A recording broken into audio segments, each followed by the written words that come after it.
Rajasthan board कक्षा 8वीं वार्षिक परीक्षा जो बोर्ड की एग्ज़ाम है उसका लास्ट एंड फाइनल सामाजिक विज्ञान का पेपर मैं लेकर आया हूँ। तो इस पेपर को देख लेना आप अंतिम तक, क्योंकि इस पेपर से आपके लगभग 40 से 45% पेपर छपने वाला है, क्योंकि बहुत ही इंपॉर्टेंट प्रश्न इसमें दिखे, इसलिए मैं इस पेपर को लेके आया हूँ। तो इसमें अंत तक बने रहना, इस पेपर को हम अंतम तक देखेंगे। तो आप प्रश्नों के उत्तर भी देते रहना, क्या प्रश्न है तो लास्ट तक देखते रहना, क्योंकि बड़े प्रश्न को सबसे ज़्यादा ज़रूरत अपने को होती है, क्योंकि वहीं से अपने नंबर बढ़ते हैं। तो वह कानून जो केवल स्थान विशेष के लिए प्रभावी हो उसको क्या बोलते हैं? तो इसको देख के ही पता चल रहा है वो कौन सा कानून होता है, स्थानीय कानून। कानून बनाने की जिम्मेदारी किसकी होती है? तो संसद का काम होता है कानून बनाना। वकील के जरिए अपना बचाव का अधिकार है, अपना मौलिक अधिकार है, अपन वकील के जरिए बच सकते हैं। प्रथम सूचना रिपोर्ट अथवा प्राथमिक संक्षेप को क्या कहते हैं? तो एफआईआर कहते हैं। एफआईआर दर्ज कराना एफआईआर का फुल फॉर्म भी पूछ ले तो याद रखना, प्रथम सूचना रिपोर्ट, ये लिखना है अपने को, एफआईआर का फुल फॉर्म। तो इस प्रकार आपके बहुत सारे प्रश्न मैं आपको अभी बताऊंगा। तो गुलामगिरी के लेखक कौन है? तो ज्योतिबा फुले, आपको पता ही होगा गुलामगिरी के लेखक है। अब आप कमेंट करके ये बताना, स्वामी दयानंद सरस्वती ने कौन से स्थापना की थी सभा की?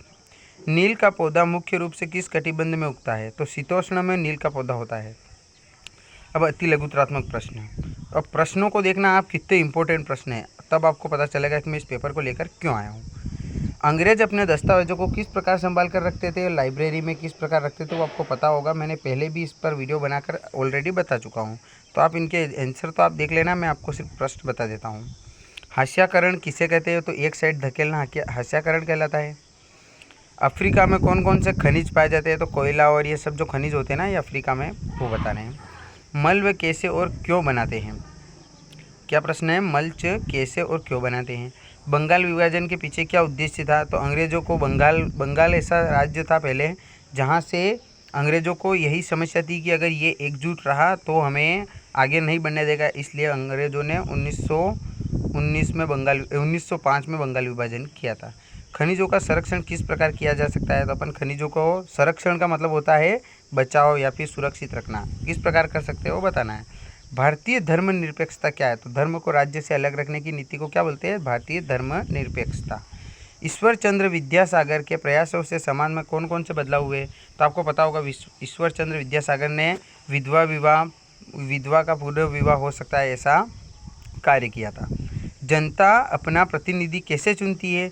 तो एक वोट होता है, आपको पता ही होगा, वोट के जरिए जनता अपना प्रतिनिधि चुनती है और वोट गुप्त होता है, इस प्रकार बताना है। बिरसा मुंडा आदिवासी समाज को किस प्रकार सुधारना चाहते थे? देखिए आपने कितने मस्त प्रश्न है, इसमें बहुत ही इंपॉर्टेंट लगे, इसीलिए मैं इस पेपर को लेके आया हूँ। विलय नीति क्या थी? किन किन रियासतों में इसका शिकार होना पड़ा? तो विलय नीति आपको पता ही होगा। विलय नीति में क्या हुआ था कि जो अंग्रेज लोग जो थे ना, उन्होंने भारतीय लोगों के किसी भी राज्य में अगर किसी के पुत्र नहीं होता था तो अंग्रेज़ क्या करते थे, उसकी ज़मीन हड़प लेते थे, उसका जो पूरा राज्य होता था वो हड़प लेते थे। मतलब वो गोद लेकर पुत्र नहीं रखने देते थे, इसको विलय नीति बोलते हैं। और ये सबसे पहले तो आपको पता ही होगा झांसी में, और वहाँ पर ये इसका ये हुआ था, शिकार हुआ था झांसी। और ये प्राकृतिक वनस्पति और वन्य जीवों का संरक्षण क्यों करना चाहिए? हमें प्राकृतिक वनस्पति का संरक्षण क्यों करना चाहिए और वन्य जीवों का संरक्षण भी क्यों करना चाहिए वो बताना है। दोस्तों अगर आपने लाइक नहीं किया तो कर दो लाइक, फिर आप लाइक करना भूल जाते हो, फटाक से एक बार लाइक कर दो। और आपने अगर अपने चैनल को सब्सक्राइब नहीं कर रखा और दूसरे वीडियो नहीं देख रखे तो वो भी देख लेना। फौजदारी कानून क्या होते हैं और ये कैसे काम करते हैं? अगला, संसदीय शासन पद्धति क्या है? संसदीय शासन पद्धति क्या है? 21वां प्रश्न जो मेरा फेवरेट प्रश्न है। 1857 की क्रांति के बाद अंग्रेजों ने शासन के कुछ अहम बदलाव किए, कोई दो का लिखिए, मतलब उन्होंने क्या क्या बदलाव किए तो वो लिखना है। 22वां प्रश्न निबंधात्मक है अथवा में है। नवीकरणीय और अनवीकरणीय संसाधनों को स्पष्ट कीजिए और एक संसाधनों का संरक्षण क्यों आवश्यक है। 22वां प्रश्न निर्वाह कृषि और वाणिज्य कृषि को स्पष्ट कीजिए और किन्हीं 3 फसलों के बारे में लिखिए। ये अथवा में, ये अच्छा प्रश्न है, 3 फसलों के बारे में लिख दो। अगला 24वां प्रश्न फिर से मेरा फेवरेट, 1857 की क्रांति में राजस्थान का योगदान का वर्णन कीजिए। तो सबसे पहले लिखना 28 मई को राजस्थान में 1857 की क्रांति का प्रारंभ हुआ था, नसीराबाद से प्रारंभ हुआ था और राजस्थान में कई सारे जगहों से इसका प्रारंभिक मतलब मोड़ लिया था। राजस्थान में बहुत ही अच्छा इसका प्रदर्शन हुआ था। राजस्थान में पर्यटक पर एक टिप्पणी लिखी है। तो आपको पर्यटक पर एक टिप्पणी लिखनी है। राजस्थान में पर्यटक स्थल के बारे में बताना है कि कहाँ कहाँ पर पर्यटक स्थल है। अब मैंने इसमें प्रश्न एक लास्ट प्रश्न बचेगा मैप वाला, तो उसमें राजस्थान का एक नक्शा के बारे में पूछ लेगा कि ये कौन सा स्थान कहाँ पर है, वो आपको बताना रहेगा।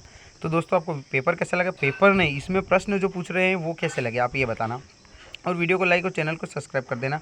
और बाकी सभी अगर आपने पेपर नहीं देखे तो मैंने ऑलरेडी अपलोड कर दिया, कम से कम 7 से 8 पेपर मैंने अभी तक बता दिए, जिनमें से पूरा 80 नंबर का पेपर आपके एग्ज़ाम में देखने को मिल जाएगा। तो आप सभी पेपर देख लेना ताकि आपको उसकी मदद हो सके। धन्यवाद दोस्तों। राज स्टडी बांसवाड़ा राजस्थान।